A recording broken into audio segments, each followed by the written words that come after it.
मो गाँ बसंतपुर प्रकृतिर कोଳରେ ରହିଥିବା ଗୋଟିଏ ପବିତ୍ର ଧାମ। ଏଠାରେ ବସିଛନ୍ତି ଦେବଦେବ ମହାଦେବ ଗରଳ ପିଆ ବାବା ନୀଳକଣ୍ଠେଶ୍ୱର, ଯାହାଙ୍କର କୃପା ଛାୟାରେ ଗାଁଟି ଆଜି ବି ଶାନ୍ତିରେ ନିଶ୍ୱାସ ନେଉଛି। ମୋ ଗାଁ ବସନ୍ତପୁର ସବୁ ଗାଁଠାରୁ ନିଆରା, ଯେଉଁଠି 12 ମାସରେ 13 ପର୍ବ ଧୁମଧାମରେ ପାଳିତ ହୋଇଥାଏ। ସେଥିମଧ୍ୟରୁ ମହାଶିବରାତ୍ରି ଓ ଜାଗରରେ ଅଷ୍ଟପ୍ରହରୀ, ପବିତ୍ର ଦୋଳ ପୂର୍ଣ୍ଣିମା ଓ ବାରୁଣୀ ସ୍ନାନରେ ଯାତ୍ରା ହେଉଛି ଅନ୍ୟତମ। ଜାଗର ରାତିରେ ଯେତେବେଳେ ଘଣ୍ଟ ଘଣ୍ଟା ଓ ଶଙ୍ଖଧ୍ୱନିରେ ଗୁଞ୍ଜି ଉଠେ ମୋ ଗାଁର ପରିବେଶ ଓ ଭକ୍ତିରେ ଭିଜି ଯାଆନ୍ତି ସମସ୍ତ ଗ୍ରାମବାସୀ।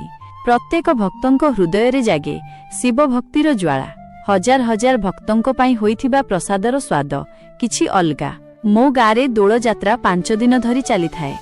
ବର୍ଷ ସାରା ଭକ୍ତ ଯାଆନ୍ତି ମନ୍ଦିରକୁ ଦର୍ଶନ କରିବାକୁ, ହେଲେ ବର୍ଷକେ ଗୋଟିଏ ଦିନ ଦେବଙ୍କ ଦେବ ବାବା ନୀଳକଣ୍ଠେଶ୍ୱର ମହାଦେବ ମନ୍ଦିରରୁ ଭକ୍ତଙ୍କ ଦ୍ୱାରକୁ ଆସନ୍ତି ଭୋଗ ଖାଇବାକୁ। ମହାଦେବଙ୍କୁ ଥରେ ଦେଖିଦେଲେ ମନରେ ଯେତେ ଦୁଃଖ କଷ୍ଟ ଥାଏ ସବୁ ଦୂରେଇଯାଏ। ଗାଁର ସଭିଏଁ ପିଲାଠୁ ବୁଢ଼ା ଛୋଟରୁ ବଡ଼ କେହି ବି ମନରେ କୌଣସି ଭେଦଭାବ ନ ରଖି ଭକ୍ତି ଓ ଖୁସି ମନରେ ଗାଁ ଗାଁ ଦୋଳ ବିମାନରେ ମହାଦେବଙ୍କୁ ଧରି ବୁଲାଇଥାନ୍ତି।